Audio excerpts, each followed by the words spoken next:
Now, I have 10 minutes. I wasn't sure I was going to get to this stage, but I can't help but say something about this whole coronavirus thing, if you want me to. Yes.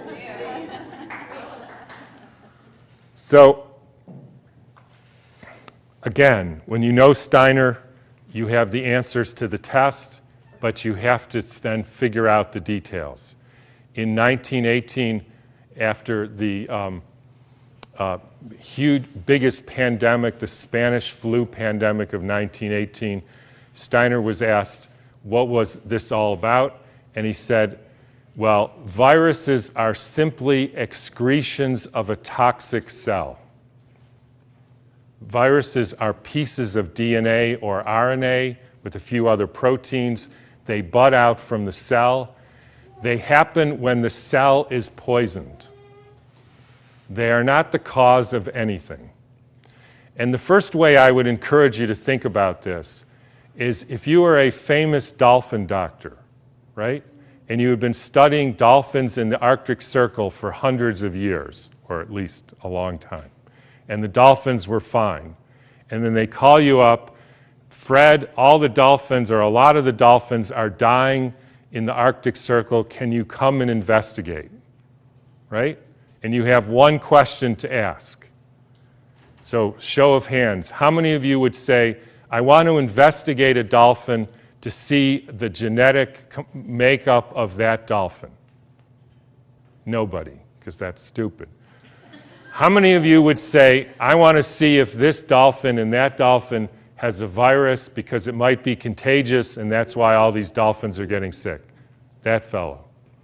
How many of you would say, excuse my French here, somebody put some shit in the water here?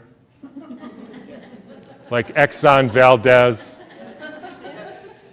Anybody? Everybody. Because that's what happened. And the cells get poisoned. They try to purify themselves by excreting debris, which we call viruses. If you go to the current theory of viruses called exosomes, and the latest head of the NIH giving a talk on the complexity of viruses, you will see this is perfectly in line with the current thinking on what a virus really is. I had a dramatic example of this when I was growing up. Right outside our house, there was a wetlands, and they're full of frogs, and the frogs kept me up at night, so I taped the windows, and in the spring they made a big racket. And then over time, the frogs were all gone. How many thinks the frogs had a genetic disease? How many thinks the frogs had a virus? How many think somebody put DDT into the water? That's what happened. Diseases are poisoning. It's one of the reasons why vaccines... So, let me skip that for a minute. So what happened in 1918? There was a huge... In every pandemic in the last 150 years, there was a quantum leap in the electrification of the Earth. In 1918, late fall of 1917, there was the introduction of radio waves around the world. Whenever you expose any biological system to a new electromagnetic field, you poison it, you kill some, and the rest go into a kind of suspended animation so that, interestingly, they live a little bit longer and sicker.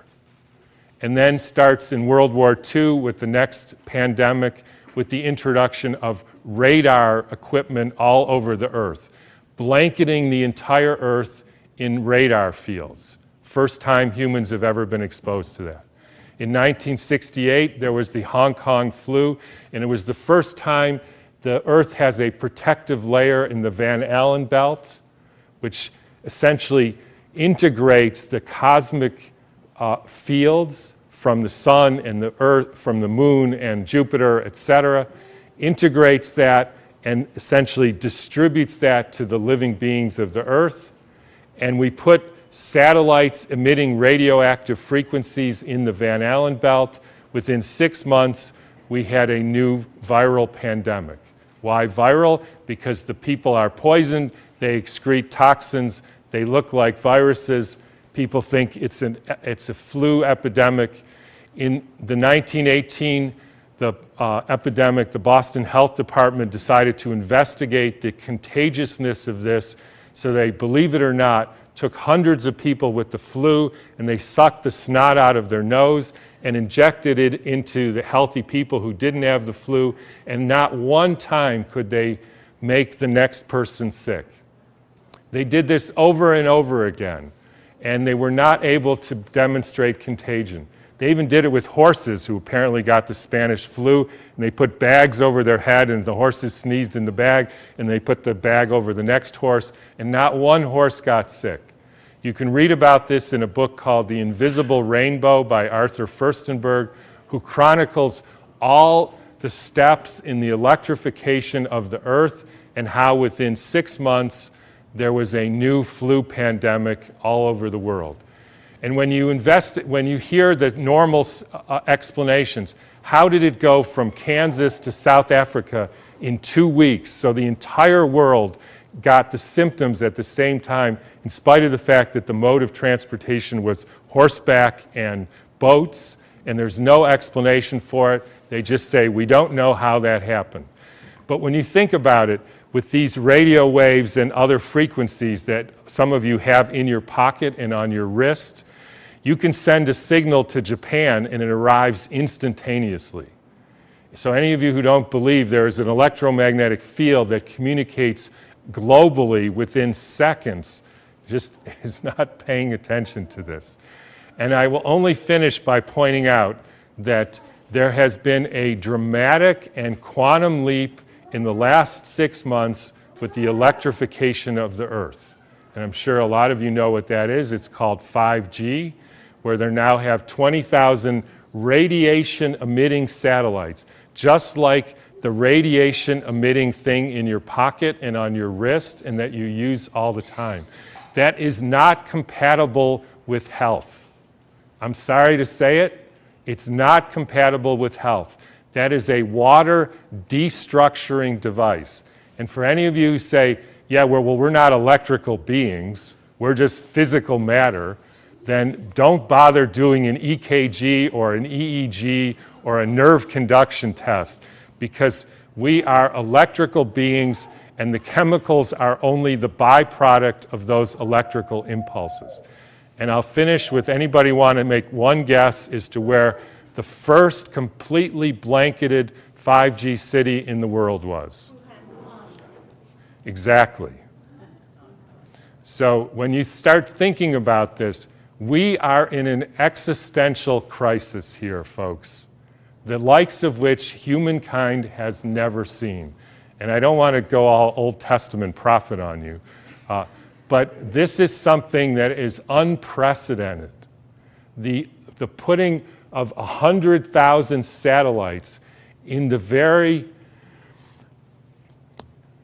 blanket of the Earth. And by the way, as I was going to say earlier, this actually has something to do with the vaccine question, and this got brought home to me because about a year ago or so, I had a patient who came in who was totally fine, a surfer and all, and then he works as an electrician putting in Wi-Fi systems for very wealthy people.